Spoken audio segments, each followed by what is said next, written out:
instansi yang lain, termasuk permodalan, itu mungkin bisa.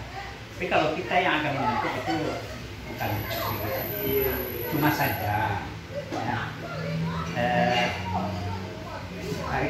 Seiring dengan pertanyaan daripada Pak Satarius terhadap Pak Datu di Alam tadi, apakah tidak bisa dibentuk yang namanya koperasi suku di katakanlah umpamanya suku berapa ya, dengan kesatuan adat yang disebut tadi ya, tapi adalah suku Melayu, nah, suku Sikumbang, suku ini, jadi ada koperasinya gitu. Jadi implementasi kebersamaan dalam suku tadi diwujudkan dalam bentuk koperasi. Saya lebih konkret.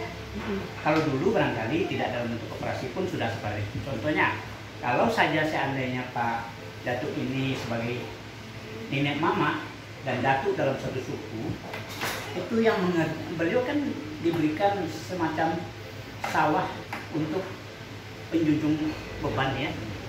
Itu yang ngerjakan adalah keponakannya semua, beliau duduk-duduk saja. Nah, jadi kesepakatan prinsip koperasi dulu ada, cuma tidak dalam bentuk lembaga koperasi gitu. Nah sekarang enggak, yang namanya barang untuk junjung beban tadi itu tidak ada lagi. Ya. Nah bagaimana kesepakatan dulu itu, ya, yang namanya kekeluargaan dulu itu, sekarang kita wujudkan dalam bentuk koperasi. Jadi memang konkret ya. Punya badan hukum, ya, punya iuran, bukan iuran tapi namanya adalah simpanan. Tapi ini luar biasa. Jadi kalau seandainya itu ada semacam gagasan atau barangkali ada semacam lampu hijau dari nenek mama, ya bersama-sama saya yakin dengan kepala dinas juga akan sangat bagus. Dan ini betul-betul luar biasa. Ya. Kalau memang ada koperasi suku, ini secara tidak langsung menyatukan antara nenek mama dengan kemenakannya. Itu luar biasa nih Pak Datuk. Itu luar biasa. Mungkin ini kesempatan yang luar biasa dan belum pernah terjadi di Sumatera Barat. Kalau memang ini terjadi, baru si Junjung. Itu gimana? Ini dulu Pak. Oke. Ini sebenarnya kami di Junjung itu, di negara Junjung. Kami membentuk koperasi syariah itu kaum body namanya. Itu yang membentuk koperasi syariah itu ada 10 orang mengenai.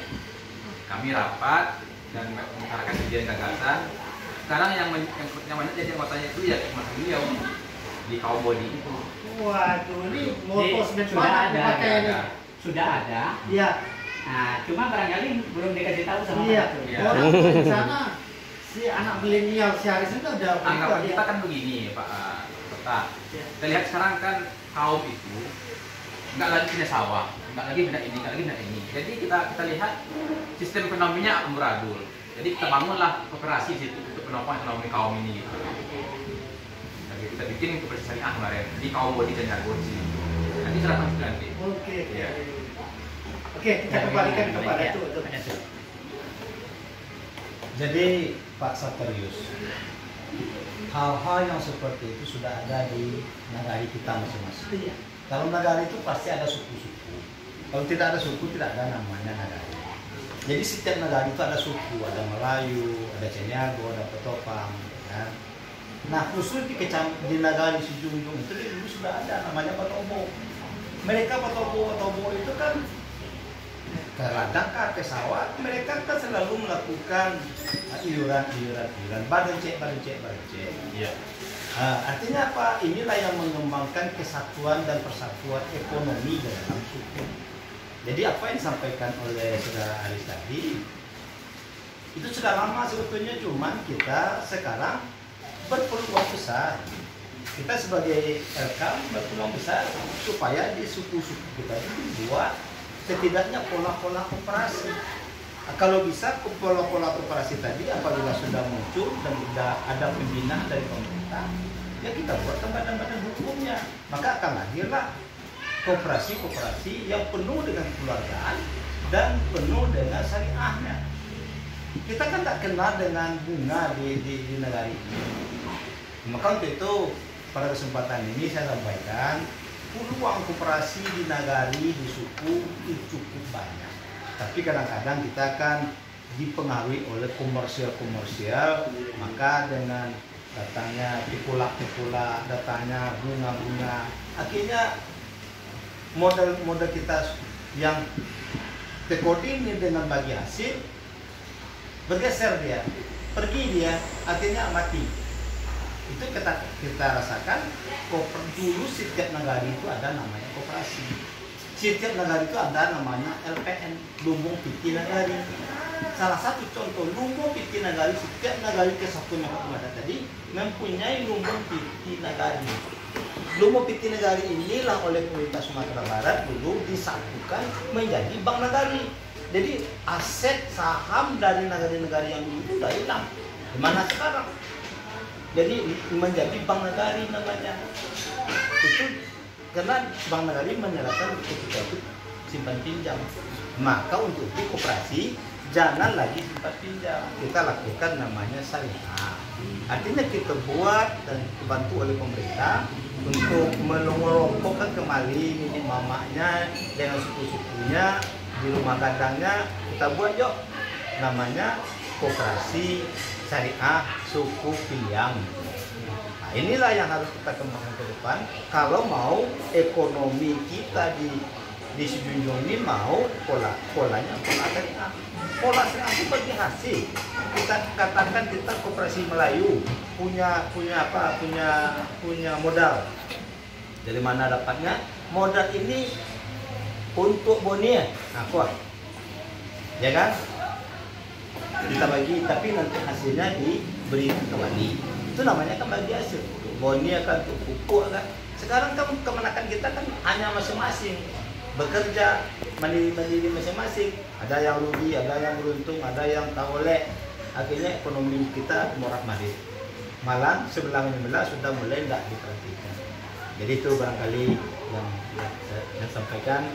Semoga bermanfaat. Mudah-mudahan dari Pak Dinas Pemerintah ya dapat ini dijadikan semacam pedoman ke depan. Oke, sebelum acara kita tutup, ini kita kembalikan ke Pak Kadis, gimana tanggapannya soal koperasi suku dan gimana caranya bisa mendapatkan modal gitu kan, intinya itu. Oke, gimana Pak? Terima kasih Pak Sak. Jadi tadi mulai dari milenial, series, kemudian Pak Ketua Deperinda, kemudian Pak Ketua kami sudah menyatakan beberapa hal terkait dengan koperasi syariah di suku ini.